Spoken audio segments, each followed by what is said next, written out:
Welcome to Topics 2.1 and 2.2, Introduction to Biodiversity and Ecosystem Services. Looking at any ecosystem, we can observe a variety of living things that are occupying every potentially habitable area. The resources in that area are used by the organisms within that habitat, and it's quite rare for resources that are accessible by living things to go unused. The variety of living things that are found in an ecosystem has an influence on how stable that ecosystem is. That characteristic of biodiversity can be measured and quantified and is an important part of monitoring and managing the health of an ecosystem. An ecosystem's biodiversity is influenced by two factors: the variety of species found in that area and the proportion that each of those species make up of the entire ecosystem. Consider these two habitats. For simplicity's sake, we're going to be considering only the tree species found in each area. Since both of these areas have the same kinds of trees, we would conclude that the variety of species, or species richness, is identical. However, in the area on the right, one kind of tree makes up 70% of all the trees. Therefore, the evenness of the species is relatively lower for the area on the right than on the left, which displays perfect evenness. There are a number of mathematical equations that are used to quantify biodiversity as it relates to species evenness and richness, so this is just one example. When biodiversity for two habitats is calculated with an equation like this, the values for each habitat are compared to one another, and we say that the one with the greater value is more biodiverse. Why biodiversity is of such importance to an ecosystem can be explained by how that ecosystem endures a disturbance. Ecosystem disturbances come in a variety of forms. They can be naturally or human-caused fires, floods due to excessive rain or hurricanes, droughts, volcanic eruptions, plagues of insects, or infectious disease. Ecosystems with higher biodiversity are more resistant and resilient to disturbances like these. Resistance to disturbances reflects how well an ecosystem can avoid being altered or damaged by the disturbance. Resilience, on the other hand, has to do with how effectively an ecosystem can recover after a disturbance has occurred. When an ecosystem is biodiverse, it has greater resistance to disturbances, is more resilient to them when they occur, and is therefore more stable over time. Biodiversity exists on many scales, from the very large to the very small. The largest scale is ecosystem or habitat. In this example, we can see the variety of habitats found within King County. There are forest habitats, lowland habitats close to the Sound, valleys, and even small portions of subalpine and alpine habitats. Species diversity is like what we just saw and is simply a quantification of how many different kinds of organisms there are. Finally, at the smallest level is genetic diversity. Let's take a look at that one more closely.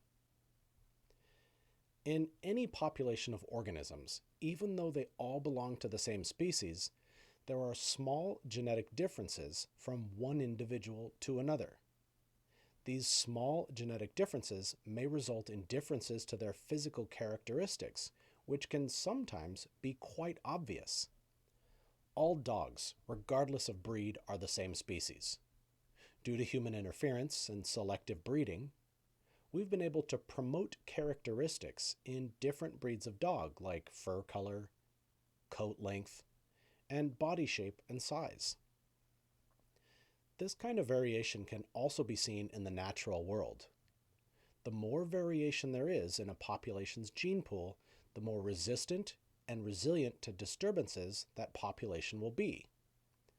Having a variety of individuals, each with ever so slightly different characteristics, increases the probability that the population as a whole will survive disturbances when they occur. A great example to illustrate this point can be explained by the spread of an infectious disease. If an infectious disease is spreading throughout a population with high genetic diversity, it's much more likely that some individuals in the population will have resistance to that disease. While it's true that many individuals might be susceptible and suffer injury or death due to the disease, the resistant ones will survive, allowing the population to avoid local extinction. But just because a population has a high level of genetic diversity doesn't necessarily mean it's out of the proverbial woods. Ecosystem disturbances have the potential to threaten even the most genetically biodiverse populations. Bottleneck events are disturbances which are usually catastrophic for a population because they result in large portions of the population being killed. As a side note, because of the nature of bottleneck events, they often result in individuals being killed randomly, regardless of that individual's evolutionary fitness. This graphic here can be used to represent a population before and after a disturbance. Each of the colored dots represents a genetic variation within a population. Before the event occurs, there is relatively high genetic diversity. But let's say a viral outbreak occurs in this population, and the individuals with the red, blue, and purple variations have greater susceptibility to the virus and are less likely to survive. The resulting population would have few, if any, of those susceptible individuals remaining. Depending on how severe the disturbance was and how much genetic diversity had been lost, two possible outcomes exist for that population. Given enough time, and assuming the population is subjected to no other major threats, it may recover and grow in population size. Also, thanks to the fact that mutations introduce new genetic variation, over enough generations, even genetic diversity can be rebuilt. On the other hand, after a disturbance, if a population is too small and/or has too little genetic diversity, it faces a much greater risk of extinction. Not all disturbances have the same potential to wreak havoc on an ecosystem. A volcanic eruption, for example, in one habitat may be much less devastating than a similar volcanic eruption in a different habitat because of the level of biodiversity within them. Ecosystems with higher species richness tend to suffer less damage from disturbances than those with fewer species. Not only that, but in habitats with specialist species, disturbances can be downright devastating. Koalas, for example, rely on a single food source, eucalyptus. So, were a disturbance to harm a eucalyptus tree population, the koalas in that area simply wouldn't stand a chance. Pandas and their bamboo food source, and carnivorous plants like the Venus flytrap are a couple more great examples of specialist species. Specialist species have very little tolerance for changes in their habitat. Generalist species, on the other hand, because they can survive in a much broader range of conditions, are more likely to withstand the changes that occur to an ecosystem after one has occurred. Raccoons, rats, and coyotes all have very diverse diets and can shift from one food source to another depending on what's available. But an organism's ability to tolerate environmental conditions are not limited to diet. pH, light availability, water availability, soil nutrients, and temperature are all examples of environmental conditions for which different species have a range of tolerance. In this example, we can see different species and their tolerance for temperature. The green algae have a relatively wide tolerance in the 25 to 45 degrees Celsius range. Antarctic icefish, on the other hand, not only have a much narrower range, they can only tolerate temperatures from 0 to about 6 or 7 degrees Celsius. Finally, when it comes to tolerating environmental conditions, it's much more than the possibility of a binary outcome like life or death. For many species, their tolerance range is much greater than their ideal range of conditions. In this chart, we see a variety of fish species, and how quickly they grow is dependent on water temperature. So, for example, while the northern pike can survive in temperatures from about 6 to 27 degrees Celsius, it thrives and grows fastest around 17 degrees Celsius. The brook trout not only have a more narrow range of temperatures in which it can survive, but the shape of the curve indicates that deviation from the ideal temperature has a more substantial impact on their growth rate than on that of the northern pike. Here's a great illustration to summarize why generalist species typically fare better when environmental conditions change, including due to a dramatic disturbance. Feel free to pause the video here if you'd like more time to view this. When an ecosystem is healthy, the way in which they function can benefit society in a variety of ways. We can utilize resources for economic purposes. They serve ecological functions like oxygen production, and they also have aesthetic cultural value. We refer to these functions as ecosystem services, and they fall into one of four categories: provisioning, regulating, cultural, and supporting. The provisioning ecosystem service is also called ecosystem goods, and is most connected to products and goods as well as economics. Within provisioning, we would find crops that are grown for our consumption or for feeding to livestock, and lumber that is harvested from forests for building materials. Energy production is also included within this service and includes the extraction of fossil fuels from the earth and building windmills and dams to capture the movement of wind and water, respectively. We also take advantage of many chemical compounds naturally produced by animals and plants for pharmacological purposes. The foxglove plant is a source of a medication called digitalis that is used to treat heart conditions. And, of course, sometimes we place value on and buy things just because we find them pretty, like gemstones for jewelry and fish to keep as pets. Within the regulating category of ecosystem services, we find systems that help to balance or moderate natural processes. Predators help to keep prey populations in check so they don't grow too out of control. Microorganisms in soil help to purify and detoxify water as it passes through it, and plants serve a similar function in air purification.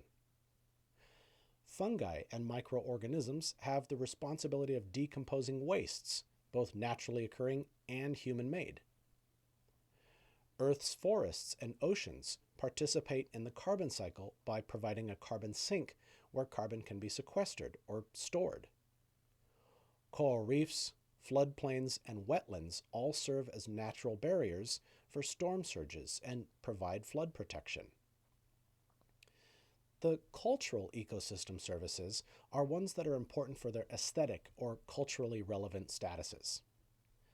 Hiking, boating, and camping are recreational practices that improve the quality of life.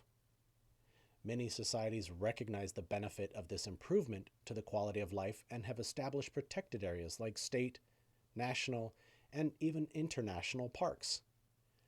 Yellowstone National Park, established in 1872, was the first such park in the world. Art has been a part of the culture of humanity for thousands of years, and nature often provides the inspiration for it. In nature, plants, animals, and especially geologic features can hold a spiritual or religious significance.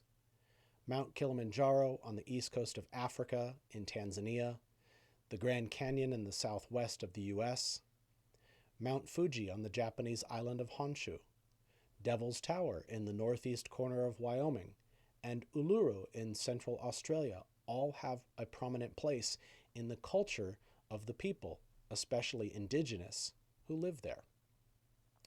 Even included in cultural ecosystem services are historic ruins, especially those of lost societies and sometimes battle sites from humanity's numerous wars.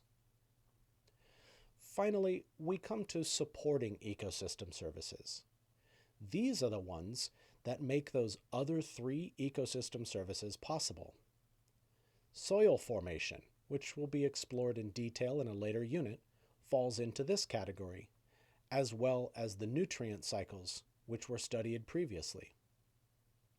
Without pollination, there would be no forests and no agriculture. And it would also mean no primary production, as plants grow and provide the energy and matter for nearly all other organisms in an ecosystem around the globe. No organism has had a greater impact on the habitat in which it lives than humans.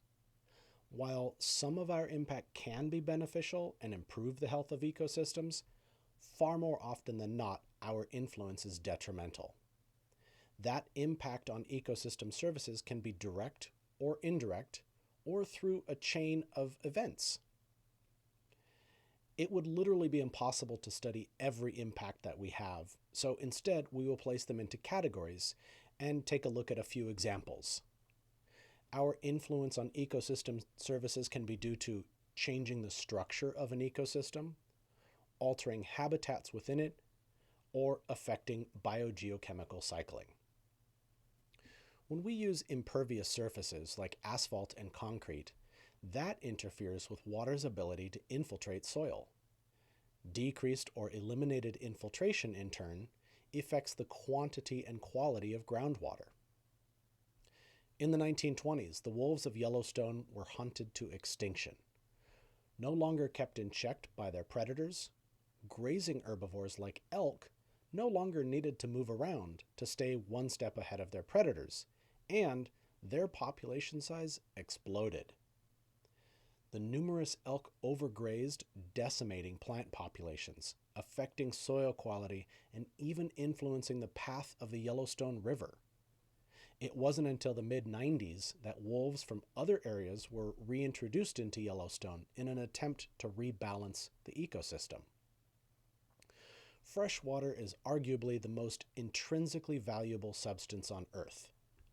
But because it's not evenly distributed everywhere, we make efforts to divert it to places where people need it for agriculture or drinking water. Construction of canals like these can fragment habitats and flood low-lying areas. On a much larger scale, the diversion of water can have regional consequences. In southern Florida, the canaling, diversion, and drainage of fresh water from the Everglades has altered ecosystems for thousands of square kilometers.